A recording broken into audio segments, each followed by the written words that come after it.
గురుగారు ఉమ్, మరి ఈ ప్రపంచంలో బతకాలంటే ఒక మనిషి బతకాలంటే మనిషి ఉమ్, సంఘజీవనం బతకాలంటే ఉమ్, ఇప్పుడు మనిషికి ఎంతో కొంత మనసు అవసరం ఉంటుందంటారా?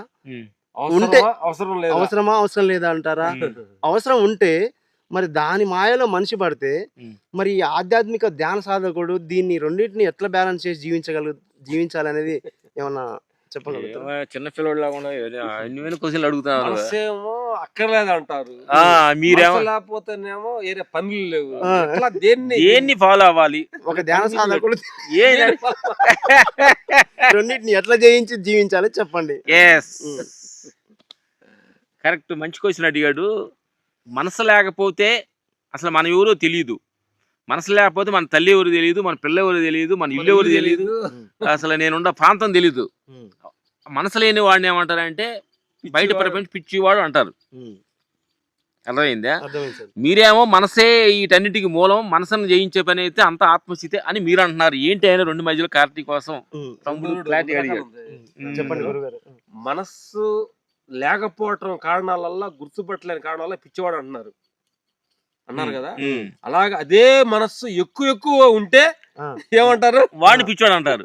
శృతి మించి అతికి అతి ఆహారం తినకుండా ఎక్కువ తినడానికి వాడు తిండి పిచ్చోడు అంటాం. అర్థమైందా? అంటారు. డబ్బు కావాల్సిన దానికంటే ఎక్కువ ఆశపడింటే వాడు డబ్బు పిచ్చోడు అంటారు. కామం తీర్చుకోవాల్సిన భార్య ఉండకుండా ఇంకా వేరే సెటప్ చూసినవాడు వాడు కామ పిచ్చోడు అంటారు. అర్థమైందా? అర్థమైంది. అసలు లేకుండా పిచ్చోడు అంటున్నారు, అది ఎక్కువ పిచ్చోడు అంటున్నారు. కానీ ఉండాల్సినంత ఉంటే మంచోడు అంటారు, జ్ఞాని. మరి దాన్ని పట్టాలంటే, దాన్ని కంట్రోల్ చేయాలంటే ఏంటి?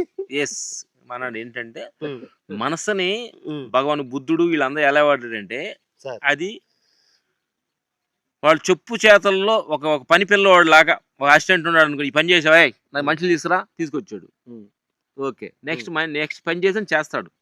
అట్లా మనసుతోటి మనసుని మన కంట్రోల్ పెట్టుకొని అది చూపించి మనసు చేత మన పని చేయించుకోవాలి.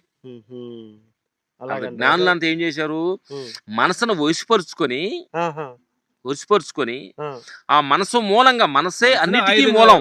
ఆత్మస్థితికి వెళ్ళాలంటే మనసే జయించాలంటారా? జయించడం కాదు, మనసును అర్థం చేసుకోవాలి.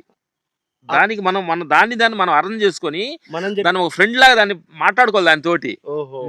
లేకుండా ఉండకూడదు, అందుకని ఎక్కువ వదిలితే ఎక్కువైపోతుంది. కాబట్టి దాంతో ఫ్రెండ్షిప్ చేసుకొని ఇంతకంటే ఎక్కువ అక్కర్లేదు, ఇంతవరకే నీ పని అవసరం అడిగిందా తింటాను. దాని ఉదాహరణకి ఏంటంటే, ఒక చిన్న పిల్లవాడు అమ్మ చేయి పట్టుకొని ఒక మార్కెట్లోకి వెళ్ళాడు, బజార్కి వెళ్ళాడు. చిన్నోడు, వాడు ఎంత 2 సంవత్సరాలు.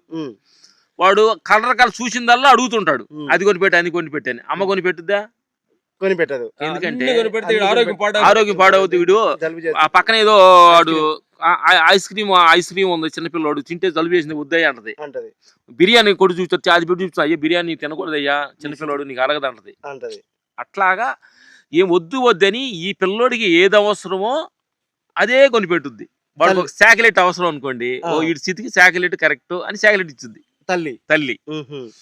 అలాగే మనం ఏంటంటే ఆత్మస్థితి కూడా మనం ఆత్మస్థితిని తల్లిలాగా పెట్టుకొని, అర్థమైంది, ఈ మనసుని పిల్లోడిలాగా పెట్టుకొని, వీడి పిల్లోడు రోడ్లో పోయేదంతా అడుగుతాడు. బజ్జీలు కావాలంటాడు, పునుగులు కావాలంటాడు, బిర్యానీ కావాలంటాడు.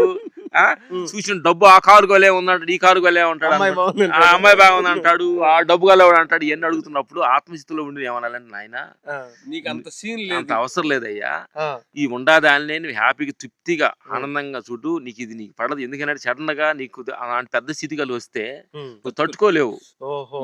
ఏ పిల్లోడికే, చిన్న పిల్లోడు, పళ్ళు రాని పిల్లోడు నాకు బిర్యానీ కావాలంటే వద్దే, నీకు తినకు అరగదయ్య అని చెప్పి వాడికి సిర్లకి ఎలా పెడుతున్నారు, కలిపి మెత్తగా జ్యూస్లో ఎలా పెడుతున్నారు, అట్లే మనం తెలియకుండా మన స్థితిగతులను మనకు తెలియకుండా పెద్ద పెద్ద కోరికలు కోరినప్పుడు భగవంతుడు ఆత్మరూపంలో ఉండి, అది మీకు కరెక్ట్ కాదయ్యా, నీకు ఇచ్చిందే కరెక్ట్, దీన్ని వాడుకో, కొంచెంగా నేను అది ఇస్తాను చితుకుది అని చెప్తాడు భగవంతుడు. అది ఆత్మస్థితి. సాక్షిగా మనం ఉండాలి అనమాట. ఎందుకంటే మనసును అడిగిందల్లా మనం కొని పెడితే పిల్లోడు ఎలా చెడిపోతాడు లాగా, మనసు అడిగిందల్లా మనం చేస్తే మనం చెడిపోతాం. తాగు అంటాడు, తాగితే ఎక్కువ తాగితే ఏమవుతుంది, తాగుపోతాడు అంటాం. లివర్ చెడిపోతుంది. తాగుబోతే పేరు వస్తుంది, నీ ఆరోగ్యం చెడిపోతుంది. అంతే కదా. తిండి అంటాము, బాగా తింటాడు, అర్థమైందా? ఆరోగ్యం చెడిపోతుంది, తిండిపోతాడు అంట, 2 పేర్లు వస్తాయి దానికి.